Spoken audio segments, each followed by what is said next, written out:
You think the problem is what you feel. It's not. The real problem is how hard you're fighting not to feel it. Anxiety, sadness, loneliness, shame, anger. You treat them like intruders, something to fix, something to silence, something to outthink. And maybe you don't even notice you're doing it, because emotional resistance rarely looks dramatic. It looks normal. It looks like checking your phone for the 15th time in 10 minutes. It looks like opening YouTube because silence feels too loud. It looks like saying, "I'm tired," when what you really mean is, "I don't want to be alone with my thoughts." That lands differently, doesn't it? Because most people think suffering comes from emotion. But the strange part is, emotion usually isn't what breaks you. Resistance does. Think about this. Have you ever noticed how one uncomfortable feeling can hijack your entire day? You wake up already feeling off. Nothing catastrophic happened. No disaster. No crisis. Just heaviness. A weird pressure in your chest. A low hum of anxiety. And instantly your brain goes to work. Why do I feel like this? What's wrong with me? How do I get rid of this? You start scanning for answers. Maybe it's sleep. Maybe it's work stress. Maybe you're behind in life. Maybe everyone else has it figured out. Now pause, look at what happened. The original feeling might have been small, maybe a 3 out of 10. Uncomfortable, yes, manageable. But then your mind attacked the feeling, judged it, resisted it, analyzed it. Suddenly that 3 becomes an 8. Not because the emotion grew, because you fed it. And this is where things start falling apart. Nobody teaches us how to feel. They teach us how to perform. Smile. Be productive. Stay composed. Keep going. So somewhere along the way, many people quietly learn a dangerous rule. Good emotions are welcome. Bad emotions are problems. Sounds harmless, it isn't. Because now every difficult emotion feels like failure. Anxiety means something is wrong. Sadness means you're weak. Anger means you're out of control. Fear means you're broken. So what do? You fight back. You distract. Numb. Scroll. Overwork. Overeat. Overthink. Not because you're lazy, because avoiding pain feels intelligent. At first, this feels protective. Reasonable even. Why would anyone willingly sit with discomfort? But here's what nobody realizes. Avoided emotions don't disappear. They wait. That anxiety you pushed away? Still there. That grief you never processed? Still there. That anger you buried under "I'm fine"? Still there. Emotions are strange. Ignored thoughts can fade. Ignored feelings usually don't. They go underground. And underground things don't vanish. They grow roots. Then one day something tiny happens. A text gets ignored. Someone makes a comment. You miss one deadline. And suddenly, boom, massive reaction. Tears. Shutdown. Panic. Numbness. You tell yourself, why am I reacting like this? Because it was never about the text, never about the comment. That moment touched something old, something stored, something unfelt. And this changes everything, because maybe you're not emotionally unstable. Maybe you're emotionally overloaded. There's a difference. Read that again. You may not be weak. You may be carrying years of unfelt emotion while pretending everything is fine. That's exhausting. No wonder you feel mentally tired. No wonder focus feels impossible. No wonder even simple tasks feel heavy. You're not only managing life, you're managing suppressed emotion all day, quietly. And the strangest part, you probably became very functional while suffering. That's what makes this hard to catch. You still show up, still reply, still work, still laugh at jokes, still say, "I'm good." Meanwhile, your nervous system is screaming, and almost nobody notices, maybe not even you. Because functioning and healing are not the same thing.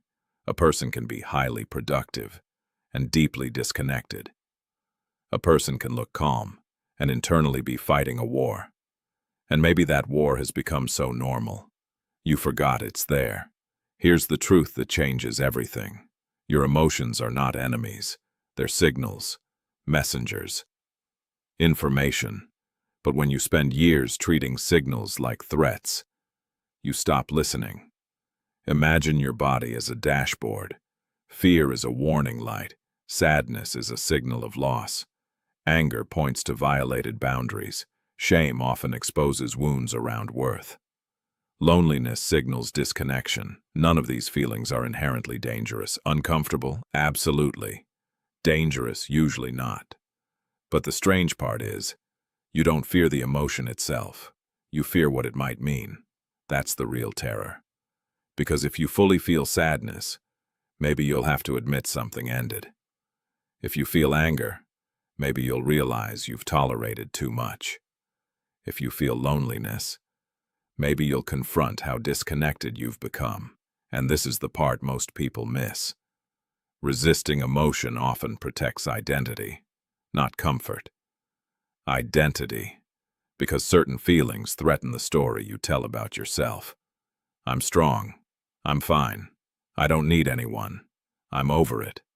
Until one feeling cracks the story open, and suddenly, you see what's been true all along. You're not okay. Not fully. And weirdly, that realization can feel like relief. Because pretending is exhausting. Keeping everything controlled is exhausting. Being emotionally fine all the time? Impossible. Human beings were never built for permanent emotional control. We were built for emotional movement, feel, process, release, move. But resistance interrupts movement. It freezes emotion in place. That's why some pain feels immortal.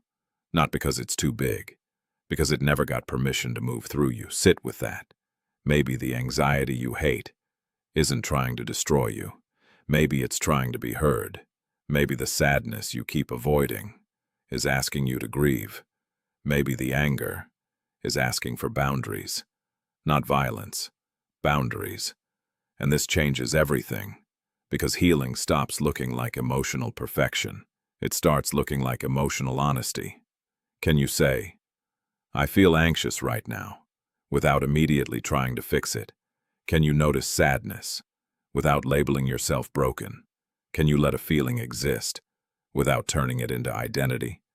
That's harder than it sounds, because your brain wants control. It wants certainty. It wants resolution. Now. But feelings don't work like machines. Sometimes they soften in minutes. Sometimes they linger. The goal isn't forcing them out. The goal is removing resistance. And there's a subtle but massive difference between these two sentences. I need this feeling gone, versus this feeling is here. One creates war. The other creates space. Space changes everything. Because emotions need space to move. Not pressure, not judgment. Space, that means the next time anxiety hits, maybe instead of instantly reaching for your phone, pause, breathe, notice. Where is it in your body? Chest, stomach, throat. Can you stay with it for 10 seconds? Not to eliminate it, to observe it. That tiny shift sounds small. It isn't. That's the moment you stop being a prisoner of emotion, because now you're relating to the feeling, instead of becoming the feeling. You are not anxiety. You are aware of anxiety. You are not sadness. You are aware of sadness. That gap matters. That gap is freedom. And maybe that's what you've been searching for, not a life with zero difficult emotions, a life where emotions no longer control your decisions, where discomfort doesn't automatically trigger escape, where feeling deeply doesn't feel dangerous. Because here's the quiet truth. The emotions you avoid most often guard the healing you need most. Behind grief, acceptance. Behind anger, self-respect. Behind fear, growth. Behind vulnerability, connection. So maybe the way forward isn't fighting harder. Maybe it's surrender, not giving up. Surrendering resistance, putting down the weapon, ending the war inside. Because you've spent long enough fighting yourself. And if this feels uncomfortable, good. That means something real is being touched. Maybe you don't need more control. Maybe you need more permission. Permission to feel without shame. Permission to be human without apology. Permission to stop treating every uncomfortable emotion like an emergency. Because it isn't. A feeling is not a verdict. It's a visitor. It arrives. It stays. It leaves. Unless you trap it. So the next time something painful rises, try something different. Don't run. Don't suppress. Don't argue. Listen. Ask, what are you trying to show me?